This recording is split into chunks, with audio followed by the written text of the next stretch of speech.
Bonjour à tous, est-ce que baisser ses calories, c'est une bonne solution pour perdre du poids? Est-ce que faire un régime en réduisant bien, tout simplement ses calories, est-ce que ça marche?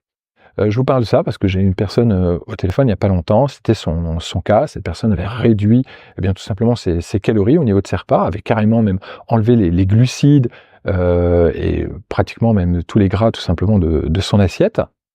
Et cette personne, elle s'est retrouvée à un moment donné à ne plus pouvoir perdre de poids, à ne plus perdre du poids. Donc c'est une personne simplement qui stagnait, elle avait toujours du gras et voire même pire, elle commençait à en stocker. Donc elle avait une apparence qui, ne lui plaisait pas, tout simplement. Alors le programme 66, le programme 66 s'appelle La forme et les formes. Et la forme est avant les formes.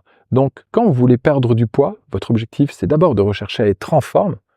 Et c'est comme ça que vous allez pouvoir avoir les formes. Et quand vous êtes dans un objectif avec des stratégies où l'objectif c'est d'abord d'avoir les formes, la plupart du temps c'est un échec assuré. Parce que s'il n'y a pas la forme derrière, ça ne marchera pas. Et là c'est ce qui s'était passé, c'est-à-dire que cette personne a recherché à avoir les formes, mais pas la forme. Donc du coup, elle avait perdu un petit peu de poids, elle se retrouvait dans une phase de stagnation. Elle était fatiguée, c'est une personne surtout qui était fatiguée, et elle n'arrivait plus tout simplement à avancer. Et surtout avec un physique qui ne lui plaisait pas. Quand vous êtes en déficit énergétique chronique, c'est-à-dire quand on cherche perpétuellement à chercher à brûler plus de calories que ce que l'on mange, à un moment donné, vous allez vous retrouver avec ce que j'appelle un mini-vous. C'est-à-dire vous, mais en plus petit, mais avec toujours autant de gras, avec un physique en fait qui ne vous plaît pas. Le métabolisme ralentit, c'est-à-dire que la digestion va ralentir, votre corps va commencer à se fatiguer, votre corps va fonctionner au ralenti, donc il va brûler tout simplement moins d'énergie au quotidien.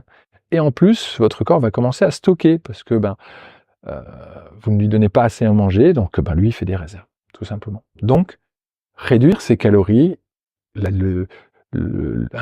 s'orienter sur ce qu'on appelle un déficit calorique ne marche pas forcément derrière. Il ne suffit pas juste de réduire ses calories, il y a d'autres stratégies à mettre en place à côté ou en plus, vraiment, pour que ça marche. Une des premières stratégies, et ça, j'en ai déjà parlé dans pas mal de vidéos, c'est de mieux répartir déjà ses nutriments dans la journée, de façon à amener à votre corps ce dont il a besoin à tel moment de la journée. Le matin, le corps a besoin de gras, il a besoin de protéines. À 4 heures, par exemple, c'est là que votre corps a besoin de sucre. Donc, rien que déjà en ayant une bonne répartition au niveau des nutriments, vous avez presque fait 50% du chemin. Et après, il y a d'autres, bien sûr, stratégies à mettre en place. Mais